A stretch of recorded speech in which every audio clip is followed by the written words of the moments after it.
ഉത്തരേന്ത്യൻ സംസ്ഥാനങ്ങളിൽ അതിശൈത്യവും പുകമഞ്ഞും രൂക്ഷമായി തുടരുന്നു. ദില്ലിയിൽ ഇന്നും വായുമലിനീകരണ തോത് 500-ന് മുകളിലാണ്. പുകമഞ്ഞ് ട്രെയിൻ, വ്യോമ ഗതാഗത സർവീസുകളെ ഇന്നും ബാധിച്ചു. ശക്തമായ പുകമഞ്ഞിലും അതിശൈത്യത്തിലുമാണ് ഉത്തരേന്ത്യൻ സംസ്ഥാനങ്ങൾ. പഞ്ചാബ്, രാജസ്ഥാൻ, ഹരിയാന, ദില്ലി, ഉത്തർപ്രദേശ്, ബീഹാർ, ജാർഖണ്ഡ്, ബംഗാൾ ഉൾപ്പെടെയുള്ള സംസ്ഥാനങ്ങളിൽ മൂടൽമഞ്ഞും ശക്തമാണ്.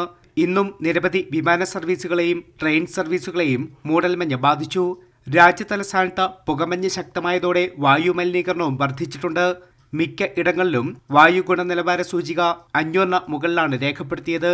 വായുമലിനീകരണം കുറയ്ക്കുന്നതിന്റെ ഭാഗമായി നിയന്ത്രണങ്ങൾ ദില്ലി സർക്കാർ ശക്തമാക്കുന്നുണ്ട്. പുക സർട്ടിഫിക്കറ്റ് ഇല്ലാത്ത വാഹനങ്ങൾക്ക് കനത്ത പിഴയാണ് ഏർപ്പെടുത്തിയത്.